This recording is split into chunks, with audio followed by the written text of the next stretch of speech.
Hello, this is David Roberts with Roberts Business Services here with yet another video on common mistakes in QuickBooks.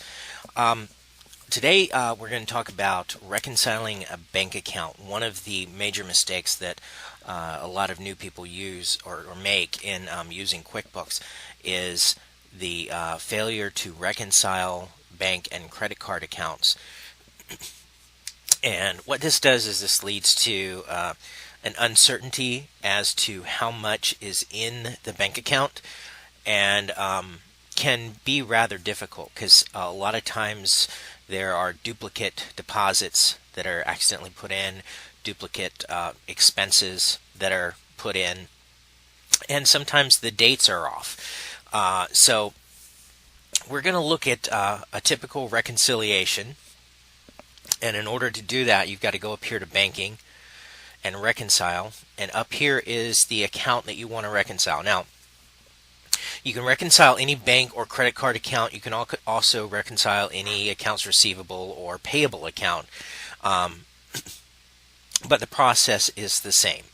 Okay, so we've got here a typical bank statement. Looks like from Canada, but anyway, the dates are going to be 2003. Excuse me. And what you want to do is you want to look at the previous balance, 55 cents. Does that match the beginning balance that you have here? First, we need to change the sample date to be end of November.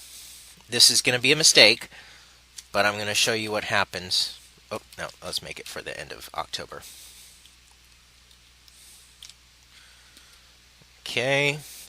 And put the ending balance,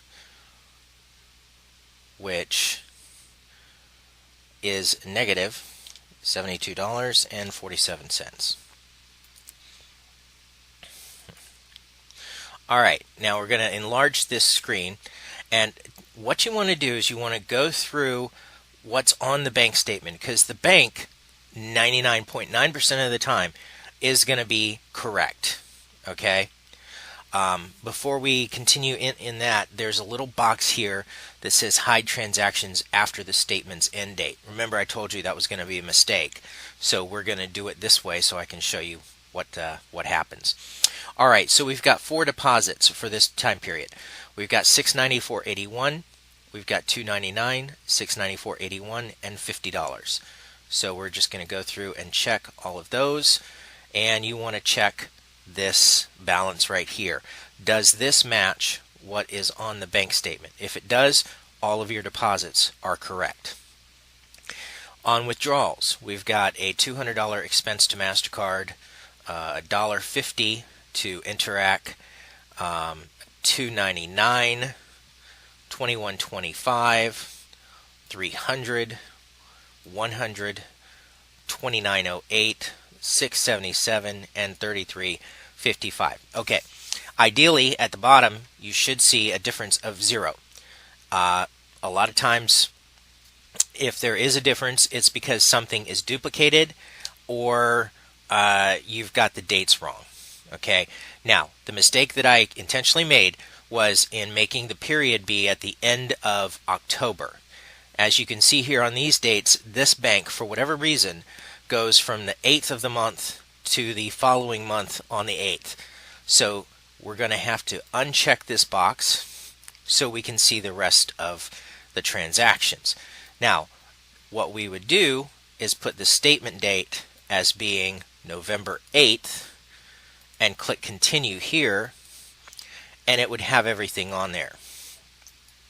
Check off the $710.49 for the mortgage payment, the $100 for the check number 409, and the 2 $5 payments for fees to the First Bank of Wiki. Alright, so now we see that we have a $0 difference and everything is reconciled. You want to make sure that if you have a difference, even after the dates have been corrected or everything else is correct, you look here, it's 1442.61, and here it's 1515.63. Both of these match on the bank statement, And if your beginning balance is correct and your ending balance is correct, the difference is going to be 0.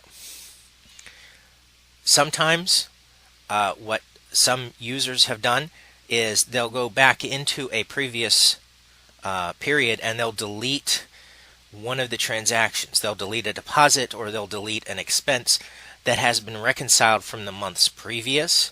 And what that does is that screws up the beginning balance for every month following the deleted time period that they deleted that expense or deposit. So what you have to do is you have to find out which one was deleted, why it was deleted, and see if there are any more transactions that are maybe not accounted for in this account. So we're going to click on Reconcile now because we are done and it matches. And we get a little spin. All right. Now, the reconciliation report is something you don't have to print, but you can. So we're just going to look and see what that looks like. All right, this is the summary, 1515.63 and 1442.61. Shows you the total cleared transactions. Now, the summary is interesting, but the detail will give you every single one of the transactions.